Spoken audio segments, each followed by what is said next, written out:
कैसे हैं आप सभी। आशा करता हूँ बहुत ही अच्छे होंगे। इस वीडियो में हम आपके लिए लेकर आए टॉप 30 जीके क्वेश्चंस। ये ऐसे क्वेश्चंस हैं जो बार बार एग्जाम में पूछते हैं और हर किसी एग्जाम में पूछे जाते हैं। तो किसी भी एग्जाम की तैयारी कर रहे हैं तो यह वीडियो आपके लिए बहुत ही खास होने वाली। चलिए वीडियो की शुरुआत करते हैं। वीडियो के अंत में फीडबैक जरूर दीजिएगा। देखते हैं पहला क्वेश्चन क्या है। पहला क्वेश्चन आपसे पूछा है, न्यायपालिका की स्वतंत्रता की अवधारणा संविधान के किस अनुच्छेद में प्रमुख रूप से झलकती है। न्यायपालिका की स्वतंत्रता की अवधारणा संविधान के किस अनुच्छेद में प्रमुख रूप से झलकती है। तो राइट आंसर जो हो जाएगा इस प्रश्न का वो हो जाएगा अनुच्छेद 50। अनुच्छेद 50 इस प्रश्न का राइट आंसर हो जाएगा। अनुच्छेद 50 जो है राज्य को कार्यपालिका और न्यायपालिका को पृथक करने की प्रेरणा देता है। चलते हैं अगले क्वेश्चन की ओर। अगला क्वेश्चन आपसे पूछा है, किस मिट्टी में कपास की खेती सर्वोत्तम होती है। आपसे पूछा है किस मिट्टी में कपास की खेती सर्वोत्तम होती है। जलोढ़ मिट्टी में, लेटेराइट मिट्टी में, काली मिट्टी में या रेतीली मिट्टी में। तो राइट आंसर जो हो जाएगा वो हो जाएगा ऑप्शन सी, काली मिट्टी। कपास की खेती के लिए सर्वोत्तम जो मिट्टी होती है काली मिट्टी होती है। काली मिट्टी को रेगुर भी कहा जाता है जो बेसाल्ट चट्टानों से बनी होती है। और कपास के उत्पादन में भारत में जो अग्रणी राज्य है वह गुजरात है। गुजरात की जो राजधानी हो जाती है वह गांधीनगर है। चलते हैं अगले क्वेश्चन की ओर। देखते हैं अगला क्वेश्चन क्या है। अगला क्वेश्चन आपसे पूछा है, किस समिति ने पंचायती राज व्यवस्था को 3 स्तरीय ढांचे की सिफारिश की थी। आपसे पूछा है किस समिति ने पंचायत राज व्यवस्था को 3 स्तरीय ढांचे की सिफारिश की थी। आपके ऑप्शन है बलवंत राय मेहता समिति, अशोक मेहता समिति, रंगनाथन समिति या गाडगिल समिति। तो इस प्रश्न का जो राइट आंसर हो जाएगा वो हो जाएगा, चलिए राइट आंसर आप लोग कमेंट बॉक्स में बताइए। राइट आंसर जो हो जाएगा वो हो जाएगा ऑप्शन है बलवंत राय मेहता समिति। इस प्रश्न का राइट आंसर हो जाएगा। 1957 में आई बलवंत राय मेहता समिति ने त्रिस्तरीय प्रणाली की सिफारिश की थी। चलते हैं अगले क्वेश्चन की ओर। देखते हैं अगला प्रश्न क्या है। अगला प्रश्न आपसे पूछा है, भाषा आंदोलन किस राज्य के गठन से संबंधित था। भाषा आंदोलन जो है किस राज्य के गठन से संबंधित था। महाराष्ट्र, कर्नाटक, तेलंगाना या आंध्र प्रदेश। चलिए राइट आंसर आप लोग कमेंट बॉक्स में बता दीजिए। राइट आंसर जो हो जाएगा वो हो जाएगा ऑप्शन डी, आंध्र प्रदेश। आंध्र प्रदेश इस प्रश्न का राइट आंसर हो जाएगा। आंध्र प्रदेश भाषाई आधार पर गठित होने वाला पहला राज्य था। यह राज्य गठन हुआ 1953 में। चलते हैं अगले क्वेश्चन की ओर। देखते हैं अगला प्रश्न क्या है। अगला प्रश्न आपसे पूछा है, न्याय पाने का अधिकार किस प्रकार का अधिकार है। न्याय पाने का अधिकार जो है वह किस प्रकार का अधिकार है। मौलिक अधिकार, विधिक अधिकार, नैतिक अधिकार या सामाजिक अधिकार। तो न्याय पाने का अधिकार जो है वह एक मौलिक अधिकार है। तो राइट आंसर हो जाएगा ऑप्शन ए, मौलिक अधिकार। अनुच्छेद 32 के अंतर्गत न्याय प्राप्ति का अधिकार जो है मौलिक अधिकार है, जिसे संविधान का हृदय और आत्मा कहा गया है डॉक्टर अंबेडकर के द्वारा। चलते हैं अगले क्वेश्चन की ओर। अगला क्वेश्चन आपसे पूछा, विश्व व्यापार संगठन WTO जिसे बोलते हैं वर्ल्ड ट्रेड ऑर्गेनाइजेशन, आपसे पूछा है इसका मुख्यालय कहाँ है। न्यूयॉर्क में है, जिनेवा में है, ब्रुसेल्स में है या पेरिस में है। तो इसका जो राइट आंसर हो जाएगा, चलिए राइट आंसर आप लोग कमेंट बॉक्स में बता दीजिए। राइट आंसर जो हो जाएगा वो हो जाएगा ऑप्शन बी, जिनेवा में है। जिनेवा स्विट्जरलैंड में विश्व व्यापार संगठन वर्ल्ड ट्रेड ऑर्गेनाइजेशन का मुख्यालय है।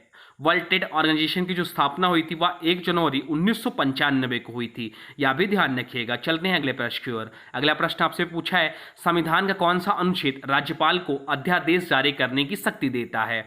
संविधान का कौन सा अनुच्छेद राज्यपाल को अध्यादेश जारी करने की शक्ति देता है। अनुच्छेद 123, अनुच्छेद 360, अनुच्छेद 213 या अनुच्छेद 356।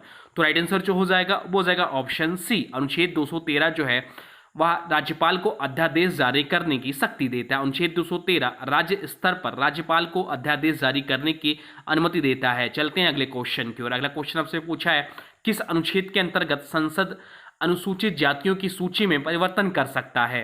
किस अनुच्छेद के अंतर्गत संसद जो है अनुसूचित जातियों की सूची में परिवर्तन कर सकता है। तो राइट आंसर जो हो जाएगा वो हो जाएगा ऑप्शन है, अनुच्छेद 341। राष्ट्रपति की अनुशंसा पर संसद ऐसा कर सकती है। चलते हैं अगले क्वेश्चन की ओर। देखते हैं अगला प्रश्न क्या है।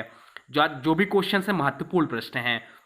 संविधान संशोधन प्रक्रिया किस देश के संविधान से ली गई है। आपसे पूछा है संविधान संशोधन प्रक्रिया जो है किस देश के संविधान से ली गई है। अमेरिका, कनाडा, दक्षिण अफ्रीका या ब्रिटेन। तो राइट आंसर जो हो जाएगा वो हो जाएगा ऑप्शन सी, दक्षिण अफ्रीका। दक्षिण अफ्रीका इस प्रश्न का राइट आंसर हो जाएगा। भारतीय संविधान की संशोधन प्रक्रिया जो है लचीली व कठोर दोनों प्रकार की है। या जो है दक्षिण अफ्रीका के संविधान से लिया गया है संविधान संशोधन की प्रक्रिया। चलते हैं अगले क्वेश्चन की ओर। अगला क्वेश्चन आपसे पूछा है, भारत का प्रथम IIT किस स्थान पर स्थापित किया गया था। भारत का प्रथम आईआईटी जो है किस स्थान पर स्थापित किया गया था? तो राइट आंसर हो जाएगा, वो हो जाएगा ऑप्शन सी, खड़गपुर। खड़गपुर में स्थापित किया गया था। आईआईटी खड़गपुर की स्थापना जो हुई थी वह 1951 में हुई थी। चलते हैं अगले क्वेश्चन की ओर, देखते हैं अगला प्रश्न क्या है। अगला प्रश्न आपसे पूछा है, फारसी भाषा को कब तक भारत की राजभाषा के रूप में प्रयोग किया गया? फारसी भाषा को कब तक भारत की राजभाषा के रूप में प्रयोग किया गया? तो राइट आंसर जो हो जाएगा वो हो जाएगा ऑप्शन सी, 1837 तक। 1837 में अंग्रेजों ने फारसी को हटाकर अंग्रेजी को न्यायिक भाषा बना दिया। चलते हैं अगले प्रश्न की ओर। अगला प्रश्न आपसे पूछा है, अंतरिक्ष में भेजा गया पहला कृत्रिम उपग्रह कौन सा था? अंतरिक्ष में भेजा गया पहला कृत्रिम उपग्रह कौन सा था? अपोलो 11, वायसगर 1, स्पुतनिक 1 या चंद्रयान 1? तो राइट आंसर जो हो जाएगा, चलिए राइट आंसर आप लोग कमेंट बॉक्स में बता दीजिए। राइट आंसर जो हो जाएगा वो हो जाएगा ऑप्शन सी, स्पुतनिक 1। स्पुतनिक 1 जो है सोवियत संघ ने 1957 में लॉन्च किया था। चलते हैं अगले क्वेश्चन की ओर। अगला क्वेश्चन आपसे पूछा है, भारत में सबसे लंबा बांध कौन सा है?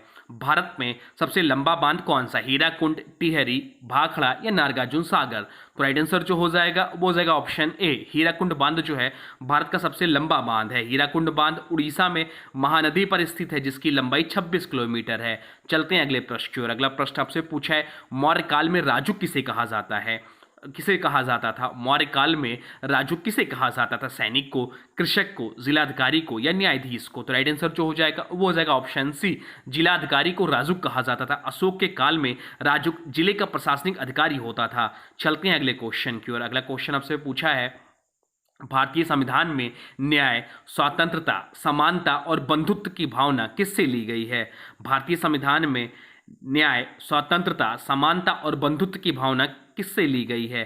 तो राइट आंसर जो हो जाएगा वो हो जाएगा ऑप्शन बी, फ्रांसीसी संविधान से लिया गया है। यह विचार फ्रांसीसी क्रांति 1789 में जो हुई फ्रांसीसी क्रांति उससे प्रेरित है। चलते हैं अगले क्वेश्चन की ओर। अगला क्वेश्चन आपसे पूछा है, संविधान में धर्मनिरपेक्ष शब्द कब जोड़ा गया था? संविधान में धर्मनिरपेक्ष शब्द कब जोड़ा गया? तो संविधान में धर्मनिरपेक्ष शब्द जो जोड़ा गया 1976 में जोड़ा गया, 42वें संविधान संशोधन के तहत।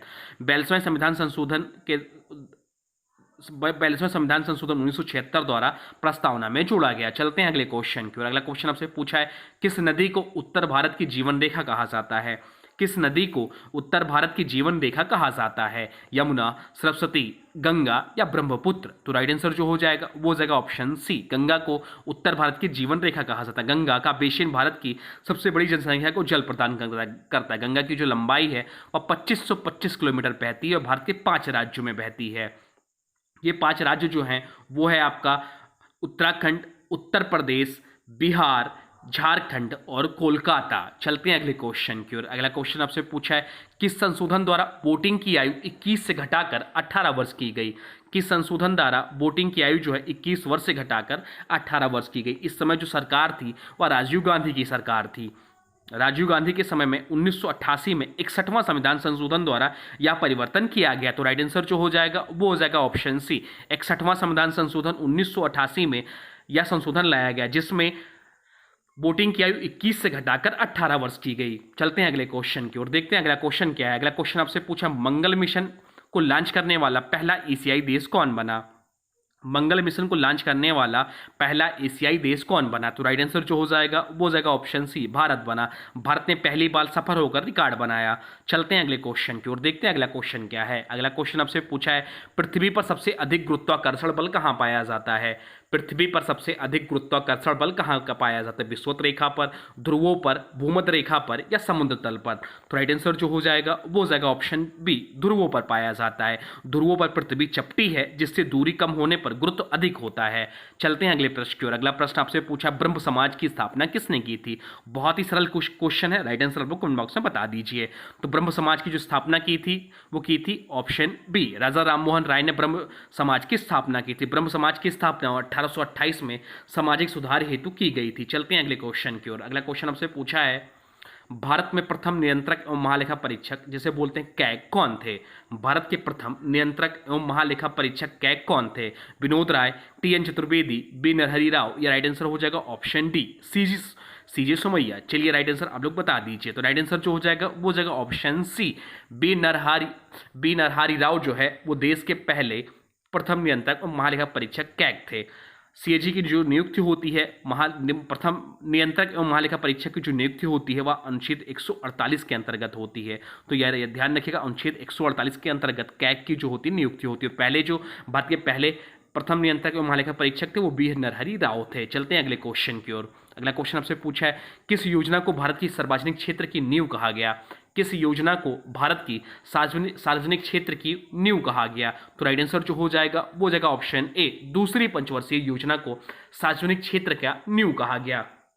इसकी जो अवधि थी, दूसरी पंचवर्षीय योजना की जो अवधि थी वह थी आपकी 1956 से 1961 के बीच में। 1961 के बीच में जिसका इसका प्रमुख उद्देश्य था औद्योगिक विशेषकर भारी उद्योगों का विकास करना था। यह जो मॉडल था वह पीसी महालनोबिस मॉडल पर था। चलते हैं अगले क्वेश्चन की ओर। अगला क्वेश्चन आपसे पूछा है, भारतीय संविधान की प्रस्तावना किस देश से प्रेरित मानी जाती है?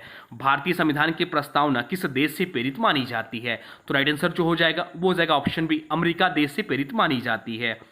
Be the people justice liberty जैसे शब्द अमेरिका संविधान से प्रेरित है। चलते हैं अगले क्वेश्चन की ओर। अगला क्वेश्चन आपसे पूछा है, यदि संविधान से मौलिक अधिकार हटा दिए जाए तो नागरिक किस अनुच्छेद के माध्यम से सर्वोच्च न्यायालय से न्याय की मांग नहीं कर पाएंगे? तो राइट आंसर हो जाएगा वो जाएगा ऑप्शन ए, अनुच्छेद 32 के तहत। अनुच्छेद 32 को संविधान की आत्मा कहा गया है या मौलिक अधिकारों की रक्षा का मार्ग है। चलते हैं अगले क्वेश्चन की ओर, देखते हैं अगला क्वेश्चन क्या है। अगला क्वेश्चन आपसे पूछा है, बेरिंग जलडमरू मध्य किस दो महाद्वीपों को जोड़ता है? बेरिंग जलडमरू मध्य जो है वह किन दो महाद्वीपों को जोड़ता है? तो राइट आंसर जो हो जाएगा वो जाएगा ऑप्शन बी, एशिया और अमेरिका। या जो है बेरिंग जलडमरू मध्य जो है एशिया और अमेरिका महाद्वीपों को जोड़ता है। या रूस और अलास्का के बीच स्थित है, लगभग 85 किलोमीटर चौड़ा है। चलते हैं अगले प्रश्न की ओर। अगला प्रश्न आपसे पूछा है, स्वतंत्रता का सिद्धांत थ्योरी ऑफ फ्रीडम किस दार्शनिक का विचार है? तो स्वतंत्रता का सिद्धांत या थ्योरी ऑफ फ्रीडम जो है जॉन लॉक का सिद्धांत है। तो राइट आंसर हो जाएगा option C, John Locke. Locke को स्वतंत्रता और प्राकृतिक अधिकारों का महान प्रवर्तक माना जाता है। चलते हैं अगले क्वेश्चन की ओर, देखते हैं अगला क्वेश्चन क्या है। अगला क्वेश्चन आपसे पूछा है, यदि किसी पदार्थ का पीएच मान जो है 2 है तो वह किस प्रकार का है? तो वह जो होगा वह अत्यधिक अम्लीय होगा। पीएच स्केल जो होता है वह 0 से 14 तक होता है। 0 से 14 तक जो होता है वह पीएच स्केल होता है। और पीएच 0 से 14 तक होता है। अगर पीएच जो होगा वो 7 से कम होगा तो जो होगा वह अत्यधिक अम्लीय होगा, और 7 से अधिक होगा तो वह क्षारीय होगा, और 7 जो होगा तो वह उदासीन होगा। चलते हैं अगले क्वेश्चन की ओर। अगला क्वेश्चन आपसे पूछा, भारत में राष्ट्रीय हरित अधिकरण एनजीटी की स्थापना किस वर्ष हुई थी? भारत में राष्ट्रीय हरित अधिकरण एनजीटी की स्थापना जो हुई थी वह 2010 में हुई थी। राइट आंसर हो जाएगा ऑप्शन बी, 2010 में। एनजीटी एक विशेष अदालत है जो पर्यावरणीय मामलों की त्वरित सुनवाई करता है। चलते हैं अगले क्वेश्चन की ओर, देखते हैं अगला क्वेश्चन क्या है। अगला क्वेश्चन आपसे पूछा है, धारा 370 को निरस्त करने के बाद जम्मू कश्मीर अब किस श्रेणी का क्षेत्र माना गया? धारा 370 का निरस्त करने के बाद जम्मू कश्मीर अब किस श्रेणी का बन गया है? पूर्ण राज्य, केंद्र शासित प्रदेश, स्वायत्त क्षेत्र या विशेष दर्जा प्राप्त क्षेत्र? तो राइट आंसर हो जाएगा ऑप्शन बी, केंद्र शासित प्रदेश हो गया है वर्तमान समय में जम्मू कश्मीर। अगस्त 2019 में अनुच्छेद 370 हटाने के बाद जम्मू कश्मीर और लद्दाख दोनों को केंद्र शासित प्रदेश में बदला गया है। वर्तमान समय में केंद्र शासित प्रदेशों की संख्या जो है 8 है और राज्यों की संख्या 28 है। तो ये रहे टॉप 30 जीके के प्रश्न। अब आज की वीडियो से प्रश्न है, इसका राइट आंसर आप लोग को कमेंट बॉक्स में बताना है। आज की वीडियो से प्रश्न है, अंतरिक्ष में भेजा गया पहला कृत्रिम उपग्रह कौन सा था? अंतरिक्ष में भेजा गया पहला कृत्रिम उपग्रह कौन सा था? चलिए इसका राइट आंसर आप लोग कमेंट बॉक्स में बता दीजिए, और कोई सुझाव हो तो वह भी कमेंट बॉक्स में लिख दीजिए। और हाँ देखिए, अभी तक आपने वीडियो को लाइक नहीं किया है तो प्लीज वीडियो को लाइक कर दीजिए और चैनल पे नए चैनल को सब्सक्राइब भी कर लीजिए। चलिए मिलते हैं एक नए वीडियो में, तब तक के लिए thanks for watching railway exam target. For more update please subscribe railway exam target channel को।